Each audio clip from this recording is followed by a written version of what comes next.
ሰላም ጤና ይስጥልን የተወደዳችሁ የገበያ ሚዲያ ተከታታዮቻችን የዕለተ ማክሰኞ ሚያዝያ 20 ቀን 2018 ዓ.ም ለዕለቱ የመረጥናቸው አዳዲስ ሀገራዊ ዓለም አቀፋዊ እንዲሁም ስፖርታዊ የዜና ዘገባዎቻችንን ይዘንላችሁ ቀርበናል።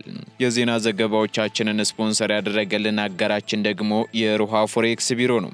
በዜና ዘገባችን ላይ የሮሃ ፎሬክስ ቢሮን የዕለቱን የውጭ ምንዛሬ ተመን መረጃ እናጋራችኋለን። በቅድሚያም አርዕስቶችን ለሕክምና ውጭ ሀገር ለመሄድ ፍቃድ የሚጠይቅ ታካሚ እንደ ሕክምናው አይነት እስከ 1 ሚሊዮን ብር በባንክ ሂሳቡ መኖሩን የሚያረጋግጥ ሰነድ እንዲያቀርብ የሚያስገድድ መመሪያ ወጣ። በዚህ አዲስ መመሪያም በአስገዳጅነት የተደነገጉ በርካታ ጉዳዮች ተካተውበታል። ሙሉ መረጃውን እናጋራችኋለን።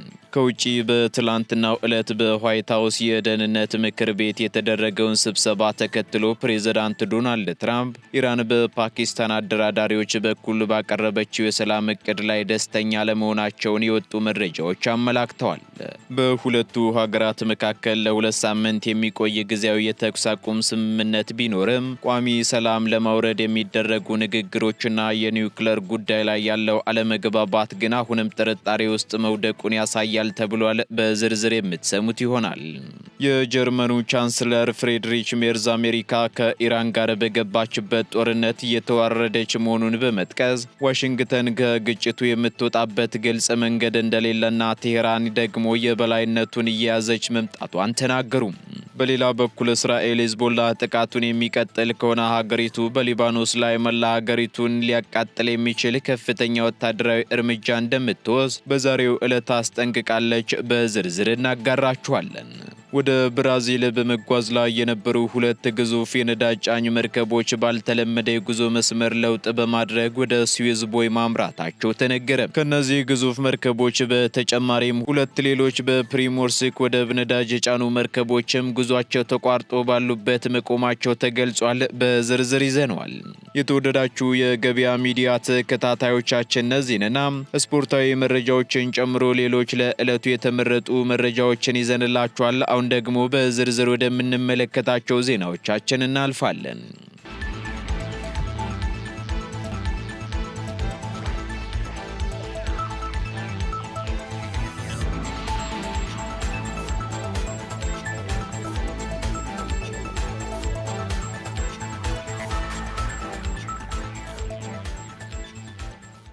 ለሕክምና ውጭ ሀገር ለመሄድ ፍቃድ የሚጠይቅ ታካሚ እንደ ሕክምናው አይነት እስከ 1 ሚሊዮን ብር በባንክ ሂሳቡ መኖሩን የሚያረጋግጥ ሰነድ እንዲያቀርብ የሚያስገድድ መመሪያ ወጣ። የጤና ሚኒስቴር ወደ ውጭ ሀገር ሄደው ለሚታከሙ ዜጎች ጥራት ያለው ደህንነቱ የተጠበቀና ክብራቸውን የሚመጥን የሕክምና አገልግሎት እንዲያገኙ ያስችላል ያለውን የውጭ ሀገር የሕክምና አገልግሎት ቅብብሎች ስርዓት ማስፈጸሚያ መመሪያ ቁጥር 1128/2018 አውጥቷል። ይህ አዲስ መመሪያም በዋነኝነት የታካሚዎችን እንግልት ለመቀነስ በዘርፉ የሚታዩ የአሰራር ክፍተቶችን ለመሙላትና በሕክምና ስም የሚከናወኑ ህገወጥ ተግባራትን ለመቆጣጠር ታስቦ የተዘጋጀ ነው ተብሏል።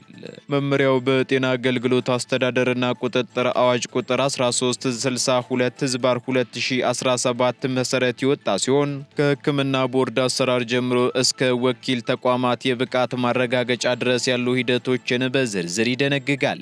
በዚህም በመመሪያው መሰረት አንድ ታካሚ ወደ ውጭ ሀገር ሄዶ እንዲታከም የሚፈቀድለት የሚፈለገው የሕክምና አይነት በሀገር ውስጥ የማይሰጥ መሆኑ፣ ለምርመራ የናሙና ዝውውር የማይቻል መሆኑ፣ በከፍተኛ ወረፋ ምክንያት የታካሚው ሕይወት አደጋ ላይ የሚወድቅ መሆኑና ለክትትል የሚሄድ መሆኑን በሚመለከተው አካል ወይንም በሕክምና ቦርድ ሲረጋገጥ ብቻ መሆኑን ከጤና ሚኒስቴር የተገኘው መረጃ ያመላክታል።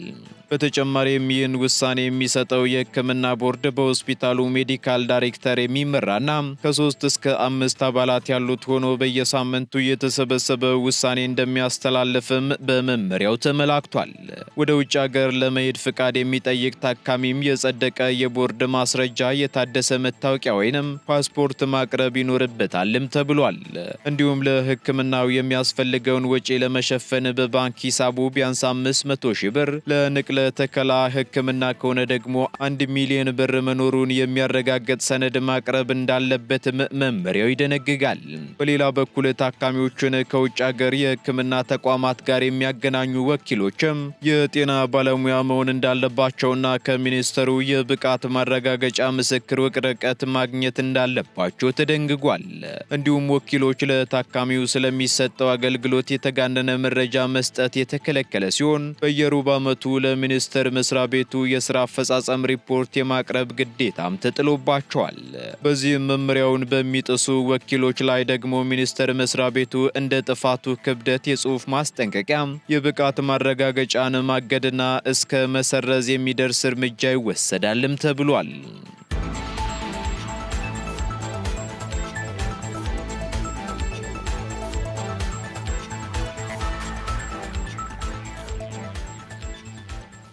ወደ ባህር ማዶ መረጃዎቻችን ስንሸጋገር እስራኤል በሊባኖስ መላ ሀገሪቱን የሚያወድም እሳት አዘንባለሁ ስትል ዛተች። የእስራኤል መከላከያ ሚኒስትር እስራኤል ካትዝ ሂዝቦላህ ጥቃቱን የሚቀጥል ከሆነ እስራኤል በሊባኖስ ላይ መላ ሀገሪቱን ሊያቃጥል የሚችል ከፍተኛ ወታደራዊ እርምጃ እንደምትወስድ በዛሬው ዕለት አስጠንቅቀዋል። ሚኒስትሩ ከሊባኖስ የተባበሩት መንግስታት ድርጅት ልዩ መልእክተኛ ጃኒን ሄሊስ ቻላስቸርት ጋር ባደረጉት ስብሰባ ላይ እንደተናገሩት የሂዝቦላህ መሪ ናኢም ቃሲም በእሳት እየተጫወቱ ነው ብለዋል። ሚኒስትሩ አክለውም ይህ እሳት ሂዝቦላህን ብቻ ሳይሆን መላውን ሊባኖስን ይበላል ብለው የሊባኖስ ዝግባዎችንም ያወድማል ሲሉ ዝተዋል። ይህ ጠንካራ ማስጠንቀቂያ ያወጣው ደግሞ ጠቅላይ ሚኒስትር ቤንያሚን ኔታንያሁ በሊባኖስ ላይ የሚሰነዘረው ጥቃት እንዲጠናከር ትዕዛዝ ከሰጡ ከ2 ቀናት በኋላ ነው ተብሏል። መከላከያ ሚኒስትሩ የእስራኤል ጦር በማንኛውም ሉዓላዊነቷን በሚጥስ እንቅስቃሴ ላይ ከፍተኛና የማያዳግም የእሳት ሩምታ እንዲከፈት መመሪያ መሰጠቱንም አረጋግጠዋል።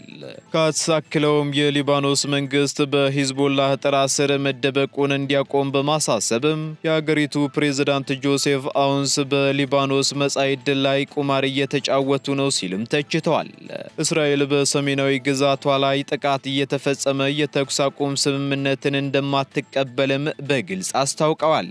በአንጻሩ የሊባኖስ ፕሬዝዳንት ጆሴፍ አውንስ በሰጡት ምላሽ ደግሞ የተኩስ አቁም ስምምነቱ ለቀጣይ ድርድር አስፈላጊው የመጀመሪያ እርምጃ መሆኑን ገልጸው ቤሩት ለሰላም የምታደርገውን ጥረት አሜሪካ እንድታውቀው መደረጉን ተናግረዋል።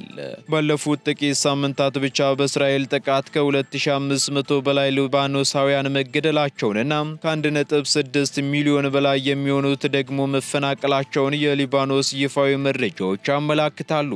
ምንም እንኳን በቅርቡ የ10 ቀናት የተኩስ አቁም ታውጆ የነበረ ቢሆንም በሁለቱ ወገኖች የሚሰነዘሩ ጥቃቶች ግን ስምምነቱን አደጋ ላይ ጥለውታል።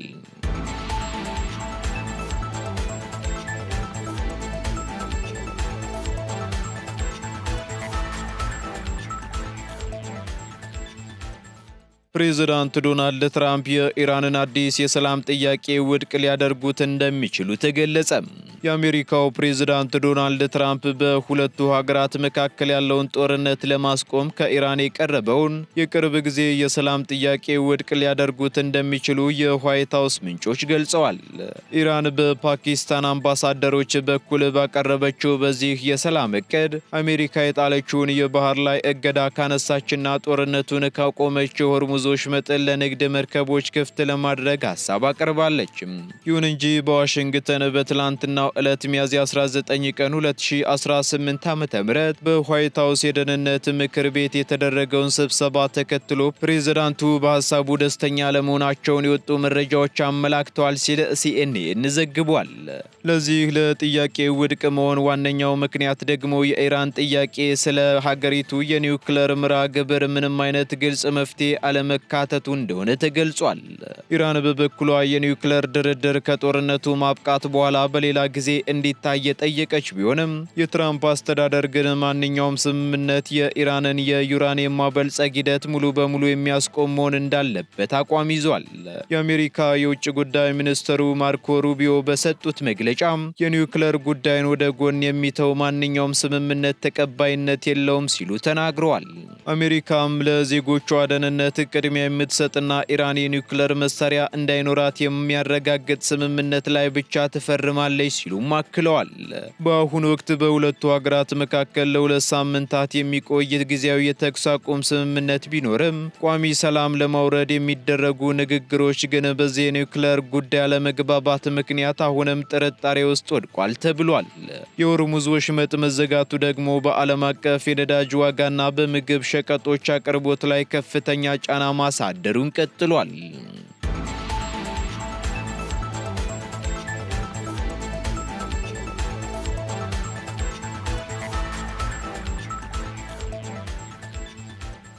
ፕሬዚዳንት ዶናልድ ትራምፕ የኢቢሲው ጂሚ ኪመል ቀዳማዊት እመቤት ሚላኒያ ትራምፕን እንደሚጠባበቅ መበለት ታምራለች ማለቱን ተከትሎ ከስራ እንዲሰናበት ጠየቁ።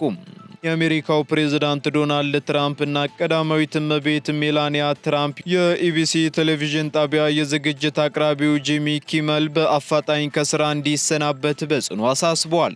ይህ ከስራ የማሰናበት ጥያቄና ውዝግቡ የተቀሰቀሰው ደግሞ ጂሚ ኪመል በፕሮግራሙ ላይ ሜላኒያ ትራምፕን አስመልክቶ እንደሚጠባበቅ መበለት ታምራለች ወይንም ኤክስፔክታንት ዊንዶ የሚል ቀልድ ካቀረበ በኋላ ነው ተብሏል። ይህ ንግግር ደግሞ በዋሽንግተን ዲሲ ከተከሰተው አስደንጋጭ የጸጥታ ችግር ጋር ተያይዞ በፕሬዝዳንቱ ቤተሰቦች ዘንድ ከፍተኛ ቁጣን ቀስቅሷል።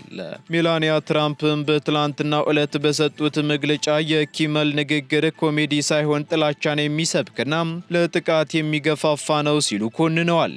ቀዳማዊት እመቤቷ አክለውም እንደ ኪመል ያሉ ሰዎች በየምሽቱ ወደ ቤታችን ገብተው ጥላቻ እንዲረጩ ሊፈቀድላቸው አይገባም በማለትም ተናግረዋል።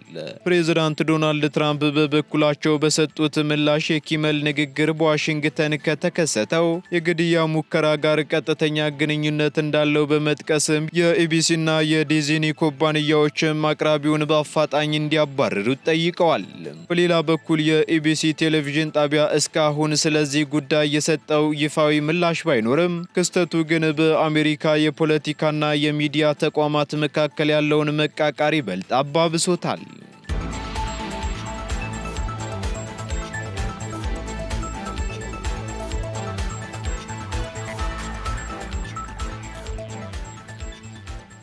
የጀርመኑ ቻንስለር ፍሬድሪች ሜርዝ አሜሪካ በኢራን ጦርነት ተዋርዳለች ሲሉ ተናገሩ።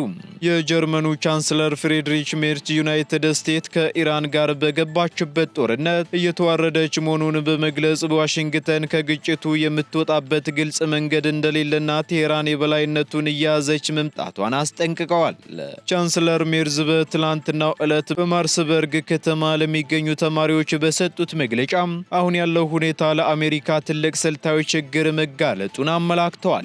ቻንስለሩ አሁን ያለውን ቀውስ ቀደም ሲል ከተከሰቱ ወታደራዊ ውድቀቶች ጋር በማነጻጸር እንደዚህ ባሉ ግጭቶች ውስጥ ያለው ዋነኛ ችግር መግባት ብቻ ሳይሆን በምን መልኩ መውጣት እንደሚቻል ጭምር ማወቅ ነው ብለው ይህንንም ለ20 ዓመታት በአፍጋኒስታን እንዲሁም በኢራቅ አይተናል ማለታቸውን አልጀዚራ ዘግቧል። እንደ ዘገባው ከሆነ ደግሞ ሜርዝ የኢራን ባለስልጣናት በጣም በተራቀቀ መንገድ ድርድር እያደረጉ ነው ያሉም ሲሆን ሀገሪቱም ከታሰበው በላይ ጠንካራ ሆና መታየቷን ገልጸዋል። በተጨማሪም አጠቃላይ አንዲት ሀገር በኢራን አመራር በተለይም በእስላማዊ አብዮታዊ ዘብ ጦር አማካኝነት እየተዋረደች ነው ሲሉ ተደምጠዋል። ፍሬድሪች ሜርዝ አክለውም ለዓለም አቀፍ የነዳጅ አቅርቦት ወሳኝ በሆነው የሆርሙዝ የባህር ወሽመጥ በኩል የሚደረገውን የንግድ ልውውጥ ደህንነት ለመጠበቅ በርሊን ፈንጂ ጠራጊ መርከቦቿን ለማሰማራት ዝግጁ መሆኗንም ተናግረዋል። ነገር ግን እንዲህ ያሉ እርምጃዎች ሊወሰዱ የሚችሉት ግጭቱ ሲቆምና ሲቆም ብቻ መሆኑን አስገንዝበዋል።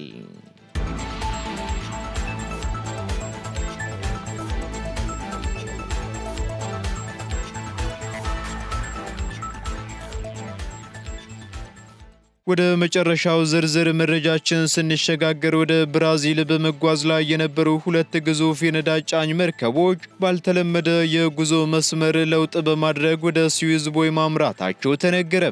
ከሩሲያ የነዳጅ ምርቶችን ወደ ብራዚል ለመውሰድ በመጓዝ ላይ የነበሩ ሁለት ግዙፍ የነዳጅ ጫኝ መርከቦች ባልተለመደ የጉዞ መስመር ለውጥ በማድረግ ወደ ስዊዝ ቦይ እያመሩ መሆኑ ተሰምቷል። ይህ ድንገተኛ የአቅጣጫ ለውጥ ደግሞ የተደረገው ነዳጁን የሚሸጡ አካላት ከፍ ያለ የገበያ ዋጋ ፍለጋ ወደ ምስራቁ ዓለም ፊታቸውን በማዞራቸው እንደሆነ እየተነገረ ይገኛል። የመርከቦች የጉዞ መረጃን መሰረት በማድረግ የወጡ ዝርዝሮች እንደሚያሳዩት ፍሎራ ዋንና አውሮራ የተባሉ መርከቦች በአትላንቲክ ውቅያኖስ ላይ የዩተርን ጉዞ በማድረግ ወደ ግብፅ ፖርት ሰይድና ወደ ምስራቅ አቅጣጫ መታጠፋቸው ተገልጿል። ከነዚህ በተጨማሪም ሁለት ሌሎች በፕሪሞርሲክ ወደብ ነዳጅ የጫኑ መርከቦችም ጉዟቸው ተቋርጦ ባሉበት ቦታ መቆማቸውን የሮይተርስ ዘገባ አመላክቷል። በሌላ በኩል በመካከለኛው ምስራቅ ባለው አለመረጋጋት ምክንያት የነዳጅ አቅርቦት መስተጓጎሉና በርካታ የኤስያ ሀገራትም የሀገር ውስጥ ፍጆታን ለመጠበቅ ሲሉ ነዳጅ ወደ ውጭ ሀገራት መላክ ማገዳቸው የሩሲያ ነዳጅ ሻጮችም የተሻለ ትርፍ ወደሚገኝበት ገበያ እንዲያመሩ ግፊት ሳይፈጠርባቸው እንዳልቀረ የዘርፉ ተንታኞች ገልጸዋል።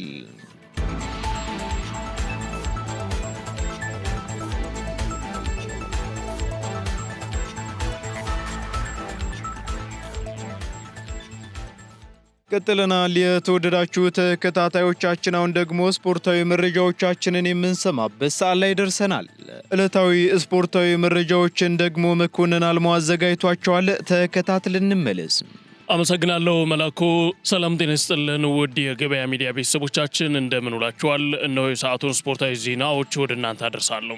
ለሞሮኮ አፍሪካ ዋንጫ ያለፈው የኢትዮጵያ ከ17 ዓመት በታች ብሔራዊ ቡድን ዝግጅቱን አጠናክሮ ቀጥሏል። ብሔራዊ ቡድኑ በኢትዮጵያ ስፖርት አካዳሚ መደበኛ ልምምዱን በመስራት ላይ ይገኛል። የቀይ ቀበሮቹ አምበል ቢኒያም አብርሃ የብሔራዊ ቡድኑን ስብስብ በመቀላቀል ከቡድኑ ጋር ልምምድ መስራት ጀምረዋል። በቀጣይ ጥቂት ቀናትም ኮከብ አጥቂ ዳዊት ካሳው፣ ሁዜይፋ ሻፊ፣ ቸርነት ኦፋይሳ፣ ቅዱስ ዳዊትና ቤኔዘር አለማየሁ የአሰልጣኝ ቤንጃሚን ዜመርን ስብስብ ይቀላቀላሉ ተብሎ ይጠበቃል። በእንግሊዝ ፕሪምየር ሊግ 34ኛ ሳምንት መርሃ ግብር ማንቸስተር ዩናይትድ ከብሬንትፎርድ ጋር ያደረገውን ጨዋታ 2-1 አሸንፏል። ለቀያዮቹ ሰይጣኖች የማሸነፊያ ግቦችን ካስሜሮና ቤንጃሚን ሴስኮ ሲያስቆጥሩ ለብሬንትፎርድ ደግሞ ከሽንፈት ያልታደገቻቸውን ብቸኛ ግብ ጄንሰን ከመረብ አሳርፈዋል። በጨዋታው ቡርኖ ፈርናንዴዝ በውድድር ዓመቱ 19ኛ ለግብ የሆነ ኳስ አመቻችቶ ማቀበል ችሏል። በዚህም ብሩኖ ፈርናንዴዝ በፕሪሚየር ሊጉ በአንድ የውድድር ዓመት ብዙ አሲስት ያደረገ ተጫዋች ለመሆን 2 አሲስቶች ብቻ ቀርተውታል።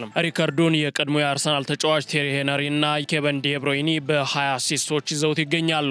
ማንቸስተር ዩናይትድ ማሸነፉን ተከትሎ ነጥቡን 61 በማድረስ ወደ አውሮፓ ሻምፒዮንስ ሊግ ለመመለስ ተቃርቧል። በቀጣይ መርሃ ግብር እሁድ ማንቸስተር ዩናይትድ ከሊቨርፑል ተጠባቂውን ጨዋታ ያደርጋሉ። በሌላ መርሃ ግብር ትላንት የተደረጉ ጨዋታዎች ውጤት በጣሊያን ሴሪያ ኤ ካግላሪ አታላንታን ጋብዞ 3-2 ሲያሸንፍ ላዚዮ ከዩዲኔዝ 3 አቻ ተለያይተዋል። በስፔን ላሊጋ እንዲሁ ስፓኞል ከሌቫንት ያደረጉት ጨዋታ ያለምንም ግብ 0-0 ተጠናቋል። የአውሮፓ ሻምፒዮንስ ሊግ የግማሽ ፍጻሜ የመጀመሪያ ዙር ጨዋታዎች ዛሬ መካሄዳቸውን ይጀምራሉ።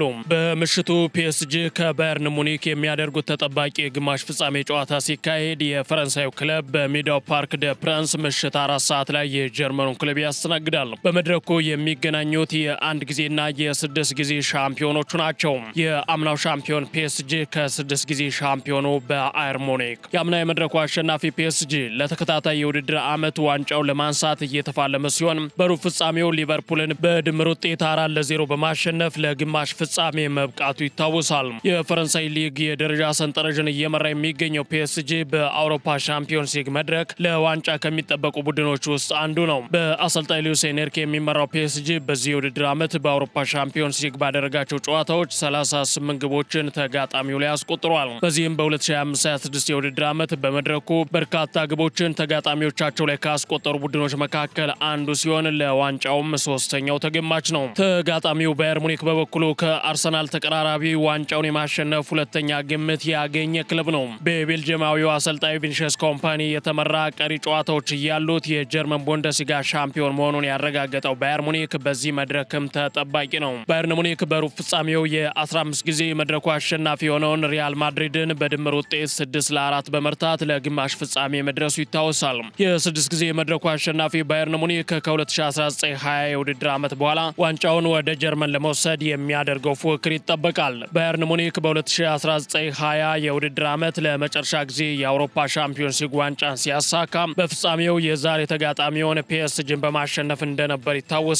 በዚህ የውድድር ዓመት የሶስትዮሽ ዋንጫ ለማሳካት እየተፋለመ የሚገኘው ባየርን ሙኒክ ለአውሮፓ ሻምፒዮንስ ሊግ ዋንጫ ከመድፈኞቹ ቀጥሎ ቅድመ ግምት ያገኘ ክለብ ነው። ባየርን ሙኒክ በዚህ የውድድር ዓመት አስፈሪ የፊት መስመር ጥምረት ያለው ቡድን መሆኑን በሁሉም ውድድሮች እያሳየ ይገኛል። ሙኒክ በውድድር ዓመቱ እስካሁን ድረስ በጀርመን ቡንደስሊጋ 113 ግቦችን እንዲሁም በአውሮፓ ሻምፒዮንስ ሊግ ደግሞ 38 ግቦችን ተጋጣሚዎች ላይ ያስቆጠረ ቀዳሚው ክለብ ነው። በዛሬው መድረክ ላይ ፒኤስጂን በተመሳሳይ 38 ግቦችን በማስቆጠር ከተጋጣሚው እኩል ሪከርድ ይዟል። ሁለቱ ክለቦች በተሳተፉባቸው ጨዋታዎች ላይ ደግሞ በድምሩ 107 ግቦች ተመዝግበዋል። በማጥቃት ላይ የተመሰረተው የሁለቱ ክለቦች የእርስ በርስ ግንኙነት በጉጉት የሚጠበቅ ሲሆን ሁለቱ ክለቦች በሊግ ምዕራፍ 4ኛ ዙር ላይ ዛሬ በሚጫወቱበት ፓርክ ደ ፕረንስ ተገናኝተው ባየርን ሙኒክ 2-1 ማሸነፉ ይታወሳል። የፈረንሳዩ ክለብ ፓሪስ ሴን ዠርሜን ዛሬ 3ኛ ተከታታይ የግማሽ ፍጻሜ ጨዋታውን ያደርጋል። ይህም ከየትኛውም የፈረንሳይ ክለብ በላይ ያደርገዋል።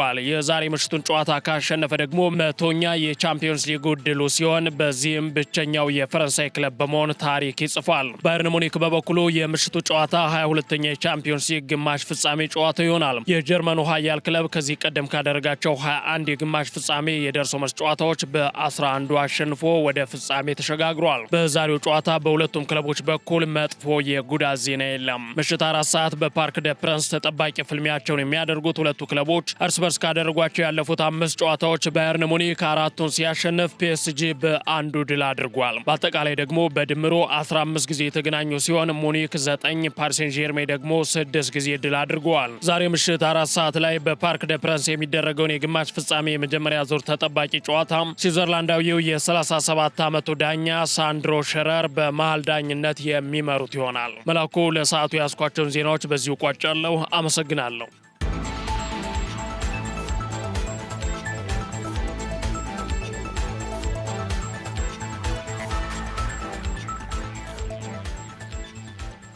ስፖርታዊ መረጃዎችን ተከታትለን ተመልሰናል። የተወደዳችሁ የገበያ ሚዲያ ተከታታዮቻችን፣ በመጨረሻም የሮሃ ፎሬክስ ቢሮን የዕለቱን የውጭ ምንዛሬ ተመን መረጃ እናጋራችኋለን። በዚህም አንድ የአሜሪካ ዶላር 176 ብር እየተገዛ 179 ብር ከ52 ሳንቲም እየተሸጠ ይገኛል። ፓውንድ ስተርሊንግ 230 ብር ከ33 ሳንቲም እየተገዛ 234 ብር ከ93 ሳንቲም እየተሸጠ ይገኛል። ዩሮ ደግሞ 200 ብር ከ55 ሳንቲም እየተገዛ 204 ብር ከ56 ሳንቲም እየተሸጠ ይገኛል። ስዊስ ፍራንክ 218 ብር ከ78 ሳንቲም መግዣው ሲሆን መሸጫው ደግሞ 223 ብር ከ15 ሳንቲም ሆኗል። የተባበሩት አረብ ኤምሬት ድራም ደግሞ 47 ብር ከ42 ሳንቲም እየተገዛ 48 ብር ከ36 ሳንቲም እየተሸጠ ይገኛል። የሳውዲ ሪያል 46 ብር ከ26 ሳንቲም እየተገዛ 47 ብር ከ18 ሳንቲም እየተሸጠ ይገኛል። የቻይናው ዩዋን ደግሞ 24 ብር ከ56 ሳንቲም መግዣው ሲሆን መሸጫው ደግሞ 25 ብር ከ5 ሳንቲም ሆኗል። የካናዳ ዶላር እንዲሁ 122 ብር ከ40 ሳንቲም እየተገዛ 124 ብር ከ84 ሳንቲም የተሸጠ መሆኑን የሮሃ ፎሬክስ ቢሮ የዕለቱ የውጭ ምንዛሬ ተመን መረጃ ያመለክታል።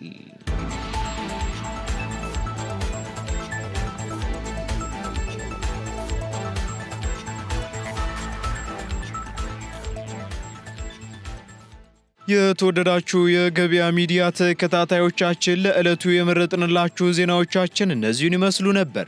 እንዲሁም ስፖርታዊ መረጃዎችን ጨምሮ ሌሎች ኢኮኖሚያዊ፣ ማህበራዊና ፖለቲካዊ መረጃዎቻችንን ለማግኘት ታዲያም የገበያ ሚዲያን እንድትወዳጁ እንጋብዛለን። ሰናይ ጊዜን ተመኘን።